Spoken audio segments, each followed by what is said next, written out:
nga ca sorti ya ndax nag Sénégal dafa naqari des fois mën ngaa wax gaañe nañ déggee say wax ak nañ koy nettali mën naa bañ a bokk tax na daal génnaat na ci génn gu leer daal di àddu moo du ñu dellu siwaat démb mercredi ci guddi dañ ma invité woon ci benn émission sur la 2STV ñu waxtaane foon ponk yu am solo ma xëy tey gis benn extrait buy circuler bu ñenn ñi di wax ni extrait boobu la ma ci wax dama nekk di jox leçon de morale wala di gàgganti ki nga xam ne moo di le président Ousmane Sonko ci sortie bi nga xam ne defoon na ko te xëy na am na ñoo xam te ni seetaanuñu émission bi suñu yemee ci loolu mën na jeexi jaaxa seen xel ma leen di xam ne ni loolu amul partie extrait boobu noonu ma doon wax li ma doon wax naan kilifa du gàgganti ko ci mbedd boobu journaliste bi man la laaj man Ousseynou Ly lu tax duñ may dégg ci yenn actualité yi ci laa koy tontu naan ko lu jëm ci wàllu Pastef ndax dama nekk coordonnateur section communale nekk ci SNCOM donc su ma amee lu may wax ci wàllu politique am naa kuréel gu ma ko waxee lu jëm ci wàllu liggéey bi ñuy liggéey ci wàllu état bu ma ci waree àddu am naa lu ma ci àddu donc kilifa du gàgganti ko ci mbedd wax jooju baat boobu noonu ñu jël ko askanalee ko ni dama doon tontu ki nga xam ne moo di le président Ousmane Sonko loolu amul ma leen di fàttali ni projet bi ñun ñëpp ñoo ko bokk kii nga xam ne moo di le président Ousmane Sonko mooy suñu responsable moral ci projet bi mooy suñu njiit ndax projet bi moom lañ ci jiital am na loo xamante ni du démb laa ko def te du tey laa koy def ndax wekk gi ma ko wekk xorma gi ma ko jox ak fi nga xam ne toll na ko ci man kon nag mënu woon ñàkk ma def vidéo bi andi ci leeral ndax bugguma am lu ñuy jiixi jaaxal lu ñuy ci teg baaraamu tuuma ci suñu projet bi te muy jógee ci man looloo taxoon ma ne naa def vidéo bi.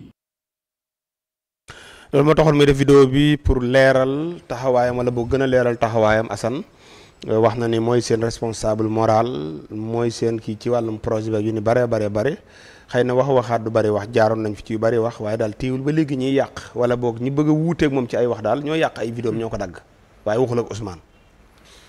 cooy gone Pastef yi de li ma si waxoon mooy li am de. est-ce que gone Pastef yi la. non gone Pastef yi la de. non lii moom ku bokk Pastef ñi mu koo dagg. lii muy wax. non gone Pastef yi laa ne ñoo ko leeral loo. ñoo ko kaay leeral mais ñi dagg vidéo bi nga yaakaar ne waa Pastef la. ñi dagg vidéo bi. ñu dagg vidéo bu dul waa Pastef it waa Pastef ñoo ko taf ni ko di nga wax ni waroo ko wax li la doon wax. ayca bismillah ñoom ñoo ko taf ba mu génn leeral. bismillah waaw ginnaaw leeral na nag gone Pastef yi nañ xam ne leeral na lim leeral leer na.